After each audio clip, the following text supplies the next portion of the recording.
이번 시간에는 협의이혼에 관하여 알아보겠습니다. 먼저 협의이혼에 관한 일반적인 부분을 살펴보겠습니다. 협의이혼이란 이혼에 따른 모든 문제를 당사자들이 협의하여 결정하는 방식이고 법원은 일절 개입하지 않습니다.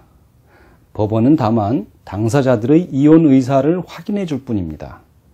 그래서 협의이혼의 정확한 명칭이 협의이혼이사 확인 신청인 것입니다.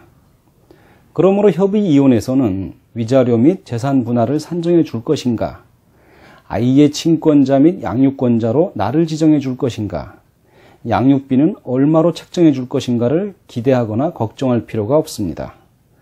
만일 당사자 중의 일방이 소재불명이거나 이러한 문제들을 사전 협의하지 않으면 결국 협의이혼은 불가능하게 되고, 이혼을 위해서는 이혼소송을 제기하는 방법 외에는 다른 방법이 없습니다. 이번에는 협의이혼에 필요한 서류에 관하여 알아보겠습니다.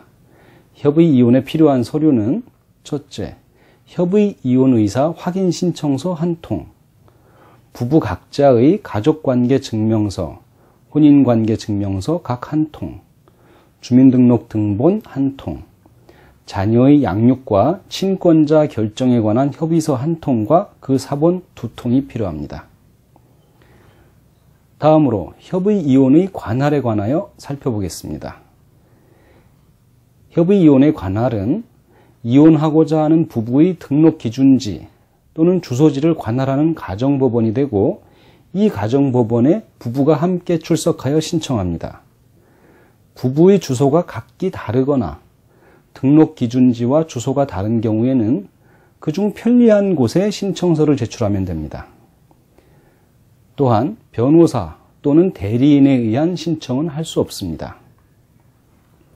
다음으로 부부 중에 일방이 외국에 있다거나 교도소에 수감 중인 경우의 협의이혼에 관하여 살펴보겠습니다. 부부 중에 일방이 외국에 있거나 교도소에 수감 중인 경우에만 다른 일방이 혼자 출석하여서 신청서를 제출할 수 있습니다. 부부 중에 일방이 외국에 있다면 재외국민등록부 등본 한 통이, 교도소에 수감 중이라면 재가민 증명서 한 통이 필요하고 송달료 2회분도 납부하여야 합니다. 다음으로 숙려기간 제도에 관하여 살펴보겠습니다. 가정법원에서 안내를 받은 날부터 다음의 기관이 경과한 후에 이혼의사의 확인을 받을 수 있습니다. 첫 번째로 임신 중인 자를 포함하여서 미성년인 자가 있는 경우에는 3개월, 둘째로 성년 도달 전에 1개월 후 3개월 이내 사이의 미성년인 자녀가 있는 경우에는 성년이 된 날, 셋째로 성년 도달 전에 1개월 이내의 미성년인 자녀가 있는 경우에는 1개월, 넷째로 자녀가 없거나 성년인 자녀만 있는 경우에는 1개월. 이혼 숙려기간의 단축 면제에 관하여 살펴보겠습니다. 가정폭력 등의 급박한 사정이 있어서 위 기간의 단축 또는 면제가 필요한 사유가 있는 경우에는 이를 소명하여서 사유서를 제출할 수 있습니다.